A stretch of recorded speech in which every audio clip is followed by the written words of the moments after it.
Presidente, sempre pôde, isso presidente. já aconteceu várias vezes, inclusive no regimental. plenário. É regimental. O tempo de líder pode ser solicitado a qualquer momento. Então, Excelência conhece acrescenta muito o bem. tempo de liderança ao deputado Glauber Braga. Obrigado. Presidente, em primeiro lugar eu quero falar do método. E em relação ao método, a gente recebeu o relatório com as substituições do deputado Laerte Bessa em poucos instantes. Inclusive, as alterações que porventura tenham sido realizadas, como eu estou vendo aqui um conjunto delas, foram anunciadas pela imprensa sem que o conjunto dos deputados federais e deputadas pudessem se debruçar sobre elas para fazer a sua análise. Então, presidente, é claro que o requerimento de adiamento de votação, e nesse caso de retirada de pauta, ele deve ser aprovado. Mas ele deve ser aprovado não para impedir que os outros requerimentos apresentados deixem de ser deliberados. Inclusive me causa estranheza, porque no dia de ontem o presidente da Casa, Eduardo Cunha, anunciou no plenário que assim que fosse atingido o quórum para a deliberação em relação à ponte da reforma política, que imediatamente ele iniciaria a deliberação. E o que a gente vê é que até agora, 15 horas, com o plenário tendo sido aberto às 9 horas da manhã, o processo de deliberação dos pontos da reforma política não foram iniciados. Por quê? Para mim, está claramente demonstrado que, mais uma vez, se passa por cima da palavra e do que tinha sido acordado pelo conjunto dos deputados para garantir a votação dessa comissão especial, passando por cima do conjunto do parlamento e do conjunto das vontades. E aí, presidente, eu já quero entrar no mérito e quero aqui ter a oportunidade de falar de alguns efeitos que não foram tão discutidos e que necessariamente precisam passar pela reflexão do conjunto dos parlamentares. Quero aqui falar da palavra do ex-presidente do Supremo Tribunal Federal, Carlos Aire Brito, que em referência aos 18 anos, está presente em diferentes matérias, como a eleitoral e a trabalhista. Palavras do ex-presidente: as coisas estão entrelaçadas, a lógica é uma só, afirma.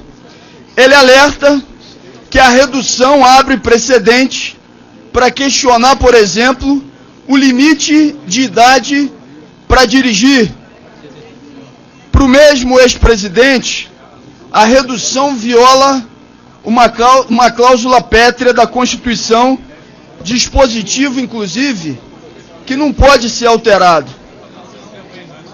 O ministro Marco Aurélio Mello, do STF, compartilha a preocupação e pergunta: é razoável você dizer que responde como adulto ao cometer crimes e, ao mesmo tempo, ser proibido de conduzir um veículo automotor? Questiona. Presidente, essa é a palavra de um ministro do Supremo Tribunal Federal, que inclusive vai ter que se debruçar sobre essa questão. Mais do que isso, entre prós e contras, os contra sobrepujam os prós. Eu não vejo como algo desejável, inclusive a palavra de um ministro do Supremo.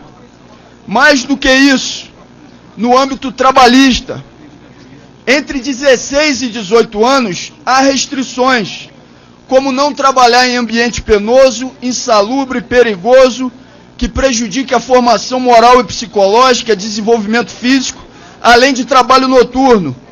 Menores tampouco podem fazer hora extra e o empregador é obrigado a ceder tempo necessário para o comparecimento às aulas.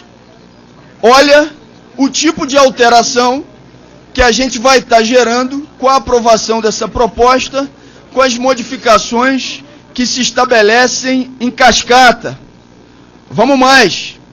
O diretor de policiamento e fiscalização de trânsito do Distrito Federal já anuncia: teremos um novo perfil de condutores, já anunciando as alterações que a redução da maioridade penal vai ensejar. E mais, crimes cometidos contra adolescentes entre 16 e 17 anos vão ser descaracterizados.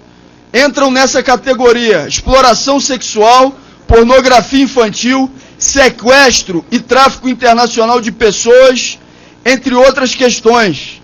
Atualmente, quem envia criança ou adolescente de até 18 anos para o exterior com a finalidade de obter lucro, pode cumprir de 4 a 6 anos de prisão. A alteração proposta faz com que, em cadeia, a gente tenha uma alteração em todo o restante da legislação brasileira, já que a gente está tratando da lei penal. E fora isso, uma pergunta que até hoje não foi respondida por nenhum debatedor. Qual é a experiência internacional de quem reduziu a maioridade penal e que diminuiu seus índices de violência? Essa resposta não foi dada porque ela não existe. Por isso, nós votamos sim ao requerimento e não à proposta. Muito obrigado, deputado Glauber Braga.